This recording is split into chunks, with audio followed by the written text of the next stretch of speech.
Rod Barton is the leader of the Transport Matters Party here in Victoria.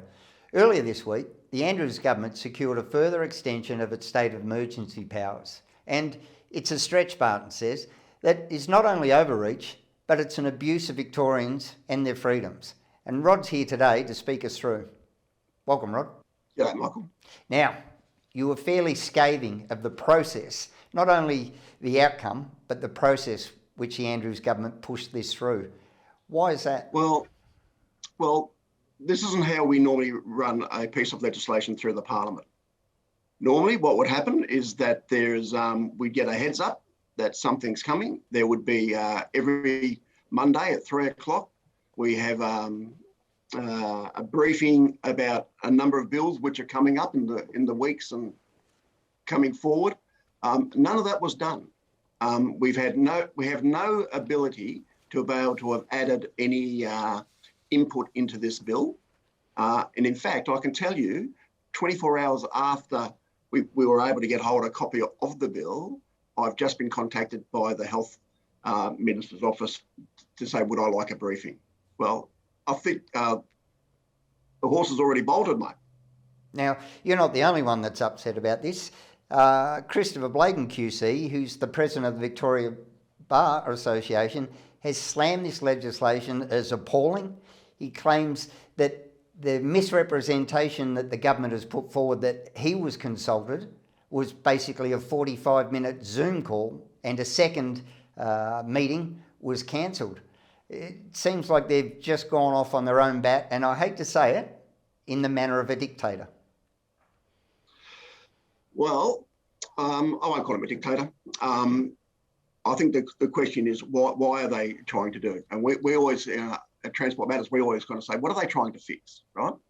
We're at 90% first vaccinations. They tell us by over the Friday night, Saturday morning, we'll be hitting over 80%. Why did we need to do this? This is legislation to handle the next pandemic.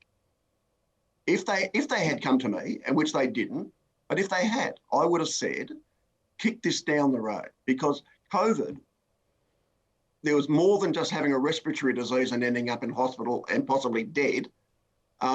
We have got enormous mental health issues across the state. We have got people who've missed weddings, they've missed their funerals. People are absolutely at their wits' end. And I just simply don't think that we needed to do it at this stage. Now, there's no dispute, there's got to be some state of emergency powers, because what they're introducing is very similar to what they've already got in New South Wales, right? But the way they've gone around it, their timing of it, it's simply got whiskers on it. And quite frankly, I think that they've exacerbated the problem. It's alienated the community even more. In my short 3 years that I've been here, I've never seen a bigger campaign against us, right? And unfortunately, we've been taking a lot of the heat on behalf of the government. You know, we've been saying, get vaccinated, you know, meet the requirements, do all those things. And the government hadn't even given us the courtesy and say, hey, we're about to throw a hand grenade here. Cop this. Yeah. So the once in 100 years pandemic they need to be prepared for this week, here and now, because it could happen again. Mate, I would have kicked this one right out to the middle of next year sometime. Then it can hardly fill our struggling businesses and anyone else that's been through this in Victoria, the most lockdown city in the world, with confidence going forward that there's some light at the end of the tunnel when this is enacted in the way it's been. Well, this is the problem, Michael. It's that they've gone and done this at a time when we're just kind of reaching out, grasping. We can see the light at the end of the tunnel, and it's not a train coming the other way now. We know it's going to get there, but we've just couldn't help ourselves. We've got this smouldering discontent going on.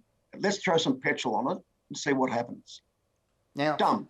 Yeah. The other thing, Rod, the concentration of power into one man's hands who promises to consult and achieves that power grab by not consulting.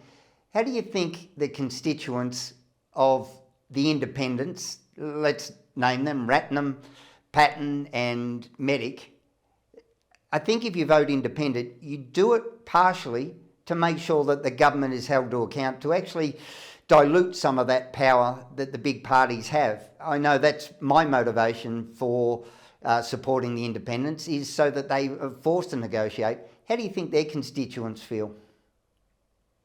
Well, they've been denied a voice.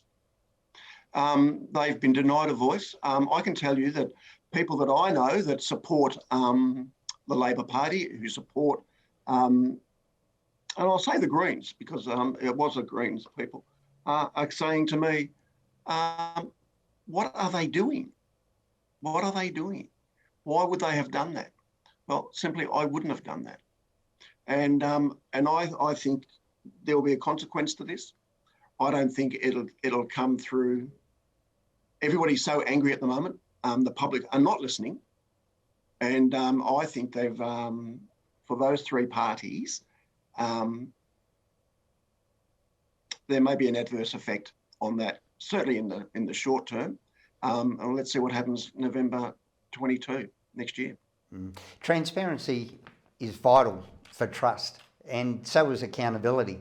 So they've actually killed trust even further with this lack of transparency, without the discussion. And, you know, it's a well-worn phrase, those with nothing to hide, hide nothing. And yet this was done 6 o'clock at night, through it goes, and they've already had access to it.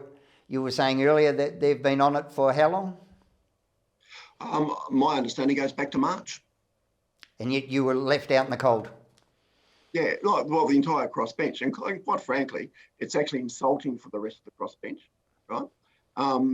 Because I'll just say my electorate, 500,000 people, right? It's not insignificant, right?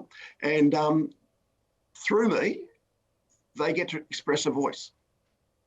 And we weren't given that opportunity to raise our concerns, not only my concerns, but our concerns of the constituents. Well, there you have it, folks. Rod Barton, leader of the Transport Matters Party, and the unacceptable grab for power, as illustrated by members of the legal community, our independents, and hopefully the community won't accept it either. Thanks for your time, Rod. You're right, Michael. Speak another time.